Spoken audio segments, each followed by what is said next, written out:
Y bueno, y también como nos va a platicar el licenciado Carlos Castro Correa, él viene de Presidencia de la República, que ahí también están haciendo un esfuerzo importante en esta dirección. El licenciado Carlos Castro Correa es director de análisis de datos abiertos en la Coordinación de Estrategia Digital Nacional de la Oficina de la Presidencia de la República.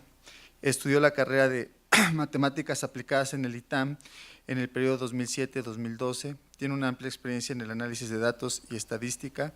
Ha trabajado en AXA Seguros México como actuario senior del área de administración de riesgo, consultor en temas de salud, gobierno e ingeniería industrial, y en el C4 de la Ciudad de México como enlace estadístico, determinando la ubicación óptima de las cámaras de seguridad de la ciudad con base en la posición de los delitos. Cuenta con algunas publicaciones en temas de estadística y seguridad. Bien, y el licenciado Carlos Castro Correa nos hablará del desplazamiento poblacional y desastres naturales, análisis de datos, antenas celulares y Big Data durante las inundaciones de Tabasco del año 2009. Muchas gracias, licenciado. Gracias. Pues bueno, antes que nada, muchas gracias por la invitación, primeramente por parte del doctor Gerardo Leiva. Y bueno, antes de hablar sobre las inundaciones de Tabasco 2009 y el estudio que hicimos, me gustaría hablar un poco de la coordinación donde vengo y el trabajo que estamos realizando.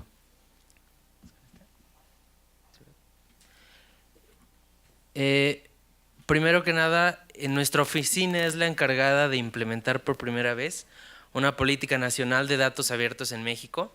Y es importante, no había incluido este tema hasta que escuché las primeras conferencias en donde se menciona que los datos abiertos son un insumo importante. Entonces, no todos conocen qué son datos abiertos y voy a tomar unos minutos para explicarlo. Los datos abiertos es información que tiene el gobierno, es información que puede ser pública, pero que además está en formatos y están todas las condiciones para que sean utilizados y reutilizados por cualquier persona. La primera característica es que son accesibles para todos. Los datos abiertos y la información no se cobra, no existe ninguna barrera para utilizarla. Preferentemente están en línea, son gratuitos y están en formatos abiertos y legibles por máquinas. Esto tal vez es un poco más común para las personas que se dedican a analizar datos. Si bien hemos visto alguna información es pública, pero a veces está en PDFs, entonces hay que convertir los PDFs a texto que se pueda analizar. Entonces, la política de datos abiertos promueve utilizar formatos libres y que además los datos no tengan ni símbolos ni ninguna otra cosa que te haga perder el tiempo en lugar de ponerte a analizar, investigar y encontrar cosas. Otra característica es que están en una licencia abierta, generalmente están en un formato CSV y finalmente que son primarios oportunos, ¿no? Porque no nos serviría de nada tener información pública que a nadie le puede interesar. Y bueno, ¿cómo empezamos este proceso? Inició hace más o menos 8 meses. En el proceso de apertura de datos. A la par de este proceso se estaba realizando la Política Nacional de Datos Abiertos y en este sitio que es datos.gov.mx, que es donde eventualmente ustedes van a poder en un par de meses ya revisar las bases de datos que están abiertas, realizamos una encuesta en donde medimos un poco las preferencias por temas y subtemas del país y de los usuarios de datos. La idea sí es que toda la información tiene que ser abierta y pública, pero tenemos que empezar por algún lado. Entonces dividimos los temas de interés más frecuentes y realizamos una encuesta en la que estuvo en línea, cualquier persona podía entrar. Obviamente si nos vemos muy puros pues hay sesgo, no existe la varianza adecuada para una encuesta, pero de algo nos puede servir. Entonces se registraron 9,000 usuarios distintos y recibimos 6,000 respuestas diferentes. Y vimos que los temas que más interesaban eran democracia y rendición de cuentas, economía y finanzas y educación. Ahí tenemos que tomar en cuenta que la discusión sobre la reforma fiscal estaba muy comentada, entonces tal vez eso explica que sea tan interesante y de acuerdo a los temas que nosotros presentábamos, así se ven las preferencias. Entonces esto nos da una idea de las bases que se tendrían que abrir primero y los proyectos que van a acompañar todo esto. Aquí está el sitio, todavía está disponible la política de datos abiertos si quieren leerla. Además hicimos otro ejercicio interesante, la política estuvo abierta alrededor de 6 semanas, en donde cualquier persona podía dejar un comentario, podía dar una sugerencia y las personas encargadas de hacer la política han estado incorporando todos estos comentarios en cada sección, privacidad, usos, formatos, datos personales, y eso nos ayuda a presentar la política de una forma distinta, porque antes de que sea algo oficial, por primera vez se publicó en línea y dejamos, pedimos la opinión de la gente y los usuarios de datos. Y ahora les voy a hablar de una iniciativa. Hay varias iniciativas que acompañan la Política Nacional de Datos Abiertos porque creemos que no se trata nada más de publicar información y dejarla ahí.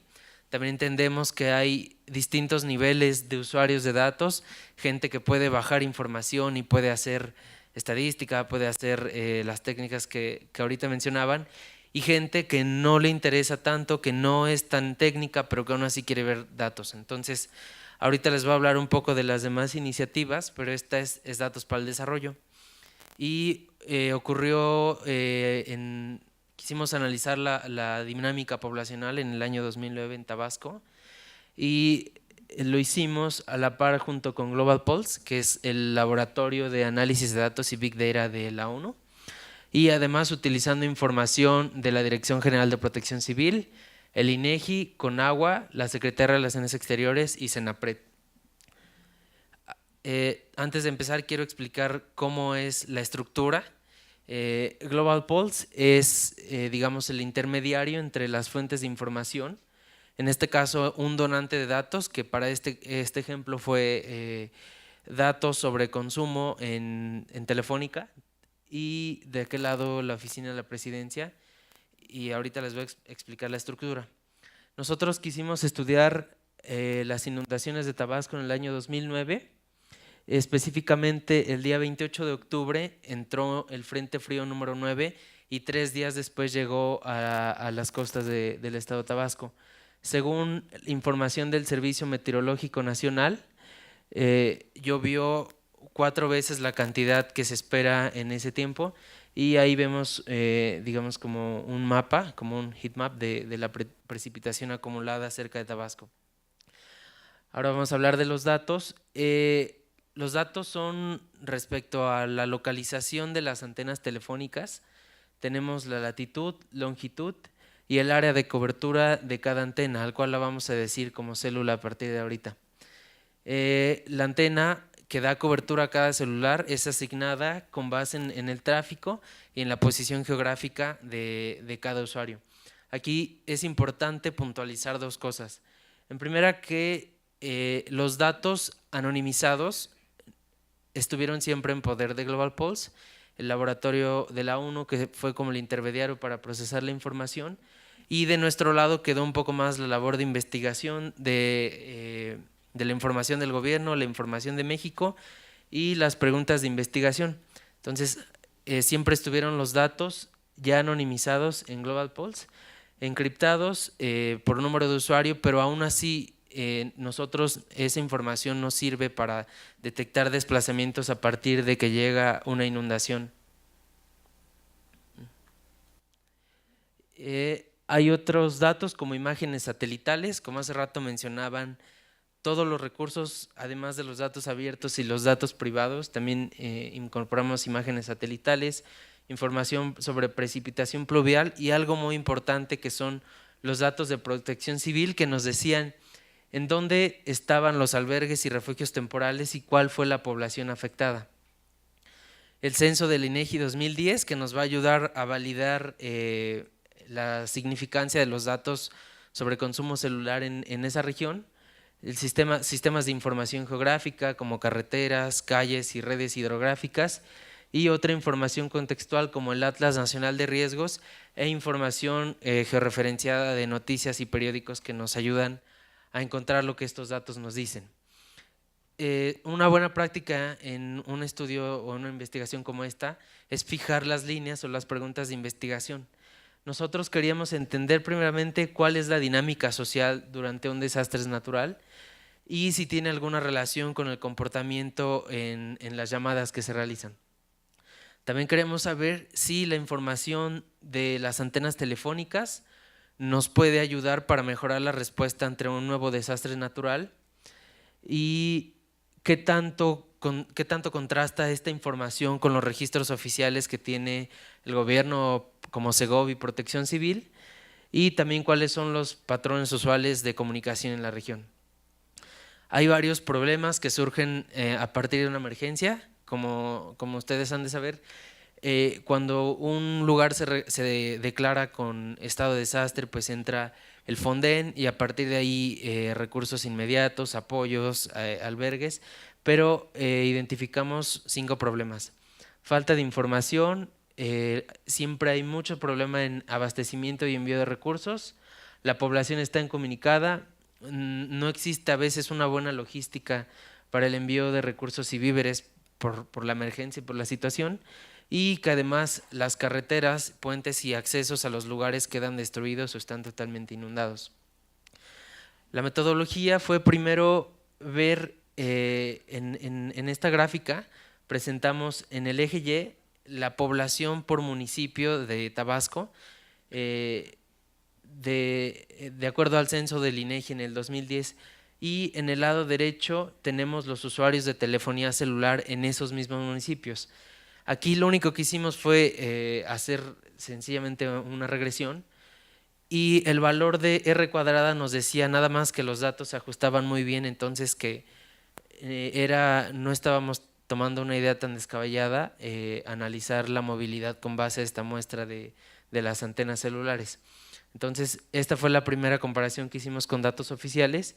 Y otra cosa importante, definimos la antena principal de cada número de acuerdo a la antena en la que realizabas más llamadas en la noche. Eso bajo la hipótesis de que en las noches seguramente estás en tu casa o en el lugar donde duermes, y nos daba una idea muy grande de dónde estabas antes de que ocurriera el desastre natural. Luego hicimos, para asignar la antena principal a cada número, realizamos una segmentación espacial que se conoce como partición Voronoi, y que nos dice para cada antena, que son en puntos rojos, estos no son datos reales, es una imagen, el área que rodea cada punto rojo, esos puntos están más cerca de esa antena que de cualquier otra. Entonces, así fue como asignamos la antena principal a cada número celular. Y aquí es otra forma de representar la misma información. En verde son los datos del INEGI, la población por municipio, y en rosa los usuarios en los mismos municipios de antenas celulares, que está a la izquierda. Y a la derecha pues es el mismo mapa, solo que ahora poniendo la población, la variable poblacional en colores, ¿no? Donde rojo es donde viven más personas. Y definimos una métrica de variación que no es otra cosa que normalizar el número de llamadas. XT es el número de llamadas tal cual que se realizan para cada día para cada hora, perdón, en una antena celular, y le restamos la media y la varianza. Esto es una práctica muy común también en la industria aseguradora para alertas tempranas, cuando la frecuencia está siendo muy alta o la severidad, pues estas alertas te dicen que debes concentrarte en tal ramo, en tal ciudad o en este tipo de accidente. Aquí se usó nada más para normalizar la serie de tiempo, y las desviaciones es lo que nos va a ayudar a detectar actividad atípica en las antenas celulares.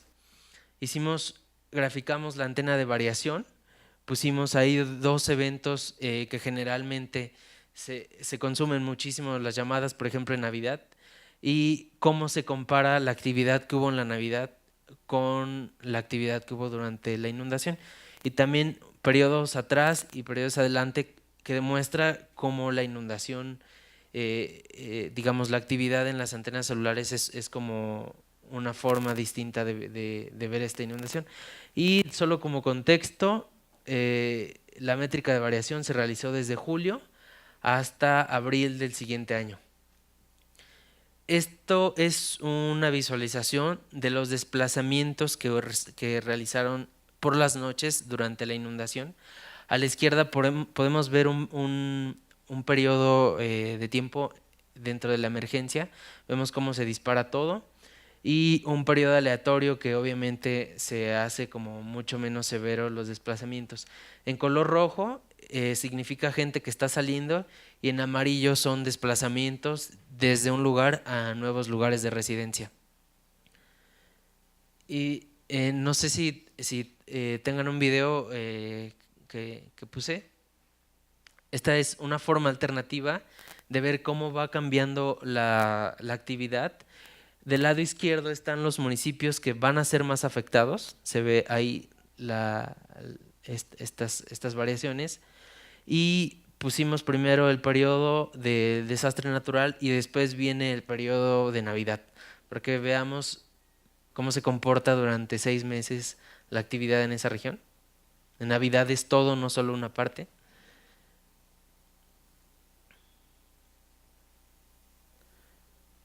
Y bueno, nada más era como mero ejemplo. La siguiente lámina, por favor.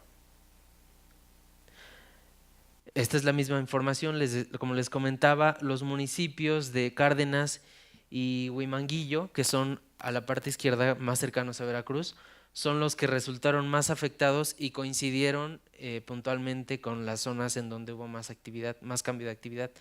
También se puede ver ahí como un río, todo lo azul son como ríos o lagos, y eso es muy importante, ahorita vamos a ver por qué. Esto nos ayudó a entender dos cosas.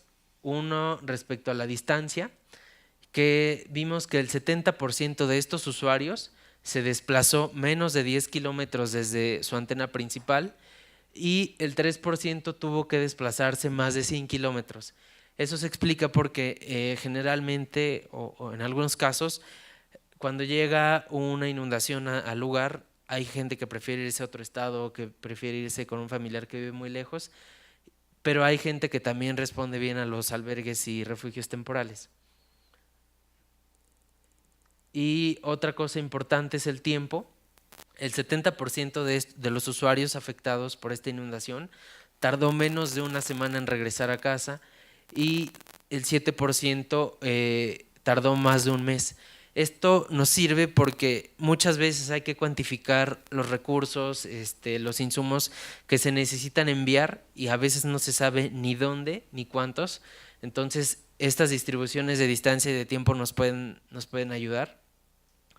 Y algo muy importante, el lugar de máxima variación coincidió con la carretera federal 180D, que terminó totalmente inundada. Pero hay algo curioso porque en los primeros días en esta carretera todavía no estaba inundada y sin embargo hubo muchísima actividad y mucho cambio en la métrica de variación.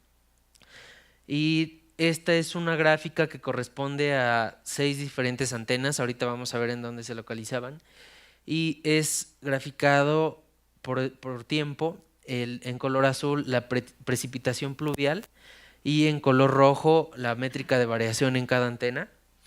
Vimos que en promedio había una diferencia de 4 días entre el máximo nivel de precipitación y la máxima variación en las antenas. Seguimos estudiando por qué y vimos que hubo un problema porque hubo un retraso entre la emergencia y la actividad celular. Resulta que cuando empieza a llover, el agua se empieza a acumular. Protección Civil lanzó una alerta 3 días antes, pero la población no hizo mucho caso. Y entonces siguió lloviendo durante 3 días, aunque menos. Los ríos y las presas se llenaron, se desbordaron, se rompieron y entonces por eso después de 4 días la gente empezó a reportar y a querer salir de todos esos lugares y por eso se explica estos cambios, ¿no? A y B coinciden con los lugares de hasta la izquierda en el mapa, que son los más afectados. Y bueno, ahora, ¿para qué nos sirve todo esto? como veíamos, nos dice un poco sobre la efectividad de las alertas de protección civil del mismo gobierno. Hay un escepticismo o que tal vez no se está utilizando el medio de comunicación adecuado. Se propone un uso alternativo de la información de los celulares y una metodología que podría servir para detectar lugares que requieren apoyos inmediatos o recursos adicionales, y nos ayuda a entender cuánto y por qué se desplazan a otro lugar las personas. Y bueno, también nos ayuda a evaluar la localización de los albergues, el tiempo promedio y cómo está respondiendo el gobierno a una emergencia de este tipo. Y bueno, eso es todo.